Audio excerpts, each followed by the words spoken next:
Hello, Comets. Mr. Craig, your superintendent here with today's vlog update. And as we like to start with celebrations, how do we know if we're winning or losing? Well, many times we just have to check the scoreboard.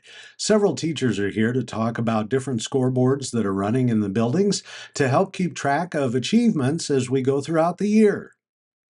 Yeah, our wildly important goal for the elementary, the literacy goal, is to increase our FAST scores from the fall to the spring.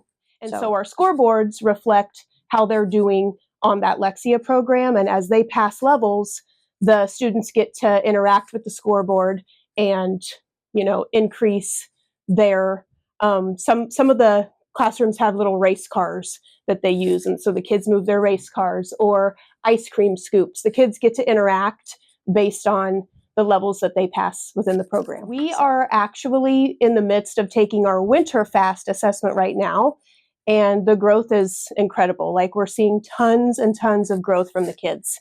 And it really is nice that the Lexia program kind of ties into FAST, because they're getting those skills within Lexia that they're going to see on the assessments for FAST.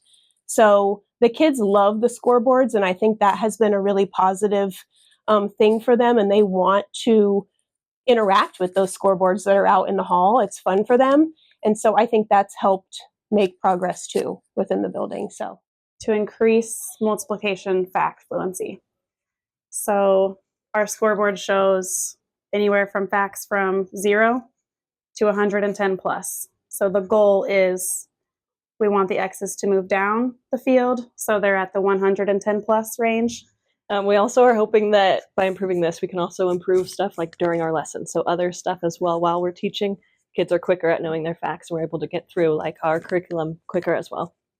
Well, when we started in September, we had 8 X's at the 110 plus. Now we have... It's 24. Yeah, we have 24 now. So just in a couple months' time, we've grown that much, which is helpful to us in the classroom. Yeah, the whole chunk has grown. Like, it was like more heavy here. Now it's getting way more down there. So it's been great so far. So the goal that the school is working on is to minimize phone use during class time. We are all keeping track of when we see phones in the classroom. And so that count on our scoreboard, we have that recorded each week. We have our count of how many times we've seen phones. And it's interesting that it's not just, I thought that the only thing would be students were paying attention more in class. There's that one less thing to worry about the distraction. It's always a good thing, because students have a hard time staying on task. They just do. Their brains are going crazy all the time. So eliminating one of those issues, I expected to see some more focus. And I do. I see some more focus. There's just a lot of more questions of, wait a minute, because they're paying attention enough to ask questions.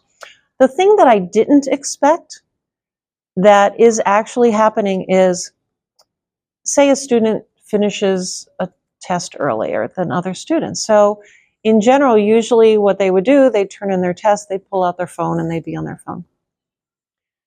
Now, if they choose to not do what can I do after I'm done with my test, if they choose to not do that math thing, then they're bored. And boredom, it turns out, is a good thing. So when they start to be bored, they start to think about how other things can happen, how I can not be bored, how I can think about other things. So simple things like coloring pages, there's starting to be more coloring pages showing up. But that's not the important part. The important part is, Mrs. Hayes, I was thinking about this other problem, and I thought about it this way. And so because they're being bored, their brains have a chance to actually think about things and make connections. And so we really do need more boredom. I know that sounds odd, but their brains need to have that time to think about things in new ways. And it is happening. And I didn't expect that. So I'm very excited to see that.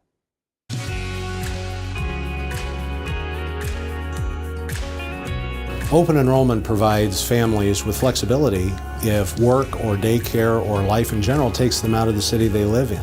And families that come to Cardinal seem to find that it's a very good fit for them. Remember, the new open enrollment deadline is March 1st, so we need to get your application in, and we look forward to working with you and your family here at Cardinal.